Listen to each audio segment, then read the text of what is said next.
Semana que acaba, semana que começa.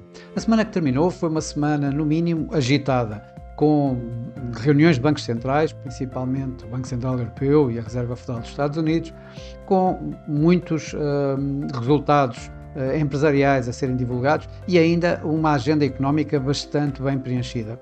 Com tudo isto, tivemos ainda mais os impactos nos mercados que a nova administração Trump vai produzindo e ainda algumas surpresas pelo meio, como o caso da startup chinesa DeepSeek. Ora, nos bancos centrais foi, digamos, era aquilo que mais se esperava, que poderia haver aqui assim alguma agitação. No entanto, foi a que menos agitação provocou, na medida em que fizeram a entrega exatamente aquilo que era esperado, nomeadamente o Banco Central Europeu e a Reserva Federal. O primeiro a cortar taxas em 25 pontos base, levando a sua taxa de depósito dos 3 para os 2,75, e o segundo, nos Estados Unidos, a manter a sua taxa de juros inalterada no intervalo 4,25 a 4,5. Por outro lado, a Reserva, o Banco Canadiano, o Banco Central Canadiano, cortou também a sua taxa em 25 pontos, como o mercado esperaria. O mesmo aconteceu com o Riksbank, o Banco Central Sueco. E ainda o Banco o Banco Central Sul-Africano, que também baixou a sua taxa em 25 pontos base. Já se estivéssemos aqui à procura de uma surpresa, eu diria que seria o Banco do Brasil, que voltou a subir taxas de juros em 1%, na linha de que tinha acontecido já anteriormente. Em termos de agenda bastante preenchida de dados económicos e importantes dados económicos, como era o caso, por exemplo, dos PIBs, tanto na zona euro como nos Estados Unidos, vieram aqui assim a mostrar que as economias cresceram menos do que seria de esperar. No caso europeu, nem cresceu, ou seja, mostrou ali assim uma estagnação no crescimento económico europeu, abaixo daquilo que era de esperar. Nos Estados Unidos saíram abaixo,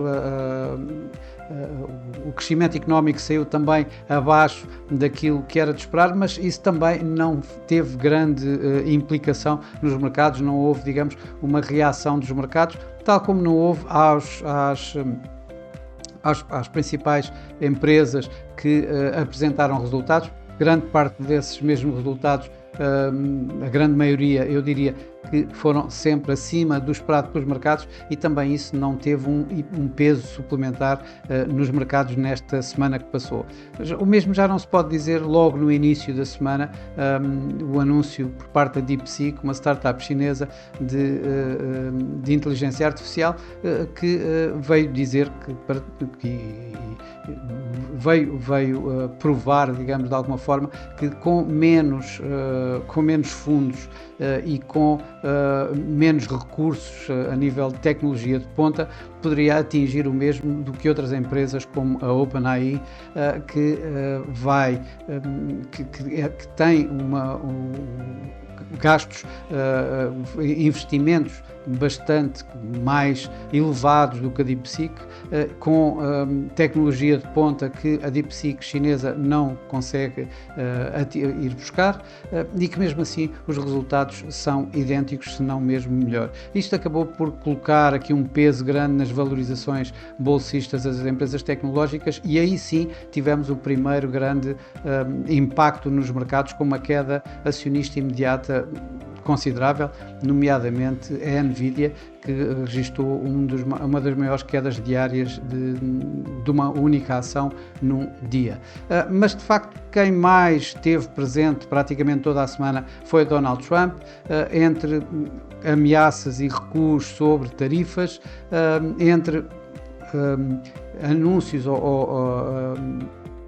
notícias vinculadas por vários mídia que poderia avançar ou não com determinadas tarifas, que poderia adiá-las. O caso quase no final da semana da Reuters, ao dizer que provavelmente Donald Trump iria sim colocar essas tarifas, mas mais não a 1 de fevereiro, mas a 1 de março. e realmente isto colocou aqui assim os mercados num limbo até ao fim de semana, já que não houve qualquer declaração da Casa Branca até os mercados terminarem. Ora, isto acabou por dar um mercado acionista em termos da semana bastante misto. Também não nos podemos esquecer que esta semana que passou fechou o primeiro mês do ano, fechou o mês de janeiro, e em que os mercados acionistas a nível semanal tiveram um comportamento bastante misto. Tivemos aqui assim uma Ásia entre ganhos e perdas. O Nikkei perdeu cerca de 1%, um pouco menos. No entanto, houve outros índices a ganhar na Ásia. Tivemos na Europa, na grande maioria, uma vez mais ganhos consideráveis, nomeadamente o Eurostoxx 50 com 1,3% e a fazer novos máximos de sempre. Já nos Estados Unidos, devido, digamos, à pressão no setor tecnológico, os mercados caíram, na sua grande maioria, com o S&P 500 a cair esta semana cerca de 1%. Já em termos mensais, as coisas foram ligeiramente diferentes. Na Ásia também tivemos aqui assim entre ganhos e perdas, e com o Nikkei a perder durante o mês um pouco menos de 1%. No entanto, voltando para a Europa, voltámos, os mercados acionistas europeus lideraram os ganhos. O DAX foi o que mais ganhou durante este mês de janeiro, este primeiro mês do ano, ganhou cerca de 9%.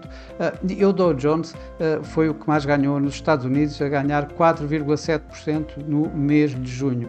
Por cá, o PSI na semana praticamente ficou um pouco alterado. No entanto, aqui o mês, do primeiro mês do ano, teve um acréscimo de 1,75%, portanto quase 2% no índice nacional, onde o BCP contribuiu para estes ganhos ao ganhar durante o mês cerca de 10%, já em sentido contrário, a EDP Renováveis perdeu cerca de 10% neste primeiro mês de 2025. No mercado cambial, obviamente que continua a ser o dólar a grande estrela da companhia, por assim dizer, e neste mês de janeiro o que nós vimos foi praticamente o dólar a terminar aos níveis de abertura, a abertura deste mês, portanto ficando no final do mês praticamente inalterado, isto depois de ter feito um máximo à volta dos 110, e estou a falar agora do índice do dólar, o DXY, e um mínimo ligeiramente abaixo de 107. Aliás, isso é visto bem no euro-dólar e no dólar-iene. O iene, uma ou outra das divisas que se tem vindo a destacar pela positiva no final do ano e no princípio deste ano, embora continue a negociar em mínimos das últimas décadas, por assim dizer. O euro-dólar terminou o ano praticamente em linha com o que tinha terminou o mês, desculpem, com o que tinha começado. Ele começou à volta dos 1,0350, acabou à volta dos 1,0370, portanto não temos aqui assim um grande desenvolvimento. No entanto, tivemos um mínimo já deste ano e do mês 1,0177, já perto da paridade, e um máximo ligeiramente acima de 1,05.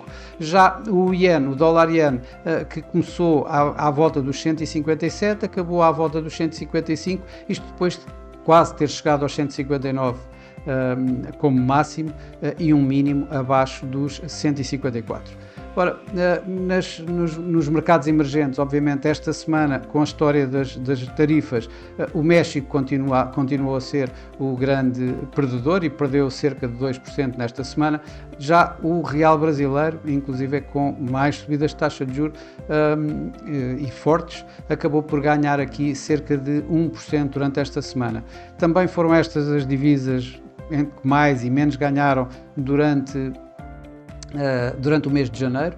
O peso mexicano durante o mês de janeiro perdeu relativamente pouco, perdeu à volta de 0,5%, tendo em consideração as tarifas, digamos, e os receios sobre tarifas, não é nada de extraordinário, não é nada de relevante.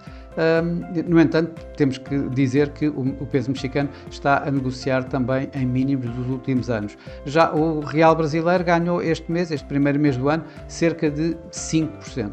Nas commodities também foi um pouco, digamos, impactado, os preços vieram impactados pelas políticas da nova administração Trump. As incertezas que isto foi criando e a probabilidade de aumentar a inflação acaba por levar os investidores para o ouro, para um ativo de refúgio, e ele esta semana ganhou cerca de 1,5%. Já por outro lado, continua a tal situação de que vamos ter mais produção nos Estados Unidos. Tivemos um aumento dos inventários de crudo norte-americano e isso acabou por se refletir nos preços do petróleo, que caíram esta semana cerca de 2,5%. No primeiro mês, e avaliando o primeiro mês, o petróleo está a negociar basicamente ao mesmo nível do início do mês, isto depois de ter feito fortes avanços.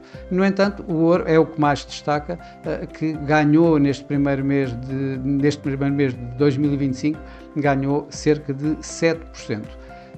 Esta semana que vai começar é uma semana que em tudo vai ser de alguma forma parecida com a anterior, isto no sentido que vamos ter novamente Donald Trump como o principal impulsionador dos mercados e a pressionar mercados. Vamos ter também uma agenda relativamente preenchida de dados económicos, principalmente nos Estados Unidos.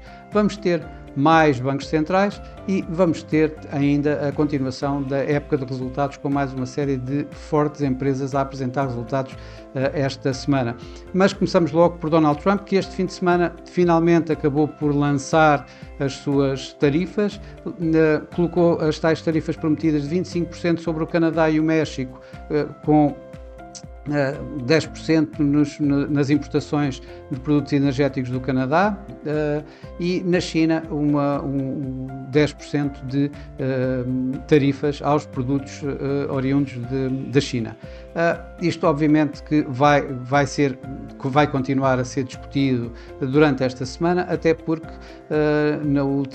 também neste fim de semana ele foi dizendo que vai colocar também mais tarifas à Europa, e portanto tudo isto vai acabar por ter aqui assim algum impacto nos mercados e a pressionar outros por outro lado. Por outro lado, vamos ver quais são as reações. As primeiras reações do Canadá foi o primeiro-ministro Trudeau, que disse que vai colocar também uma série de tarifas aos produtos norte-americanos. O México vai avançar com um tal plano B que tem contramedidas tanto tarifárias como não tarifárias, e ainda a China, que vai pôr uma ação na Organização Mundial do Comércio e que promete também ter medidas contra este aumento de tarifas por parte dos Estados Unidos. Vamos ter, além disso, mais uma série de situações que podem, de alguma forma, ir impactando os mercados, como, por exemplo, em França, que vamos ver se o atual Primeiro-Ministro consegue passar a mais uma moção de confiança e ao orçamento a ser aprovado, e que mais uma vez continuará a dar aqui assim alguns problemas em termos geoestratégicos na Europa, já que se trata da segunda maior economia da zona euro. Obviamente que nos dados macroeconómicos aquilo que mais se vai estar a olhar vão ser os dados do emprego nos Estados Unidos e também o ISM, mas principalmente os dados do emprego têm mais relevância neste momento em termos da Reserva Federal, já que Jerome Powell continua a dizer que o mercado do emprego continua bastante sólido. Ora, os mercados estão à espera esta semana que a taxa de desemprego se mantenha em torno dos 4,1% e que sejam criados cerca de 160 mil novos postos de trabalho, ou seja, recuando dos números apresentados no mês passado. Nos bancos centrais, É o Banco de Inglaterra que vai atrair mais as atenções. O mercado está à espera de 25 pontos de corte de taxa de juros, passando de 4,75 para 4,5, e vai ver exatamente ainda quais são as diretrizes, se é que vamos ver algumas diretrizes por parte do Banco de Inglaterra, e a votação se foi unânime ou se manteve ainda um dos votos contra a manutenção de taxas e o não corte de taxas, por assim dizer. Vamos ter, além do Banco de Inglaterra, também de alguma relevância, a decisão por parte do Banco Central Mexicano, onde se espera um corte de 25 pontos base. Por outro lado, temos ainda nos Estados Unidos resultados, mais empresas a apresentar resultados. Obviamente que as com maior impacto são a Alphabet, dona da Google, e a Amazon, mas temos muitas outras, como a Pepsi, o Spotify, a AMD, e na Europa ainda vamos ter UBS, L'Oréal e outras que poderão também ter aqui algum impacto nos mercados, mas como vimos na semana passada, pouco impacto acabou por ter estes resultados empresariais. Bom, e por esta semana é tudo. Desejo a todos uma boa semana, bons negócios, e para a semana cá estarei com mais um Semana que Acaba, Semana que Começa. Até lá!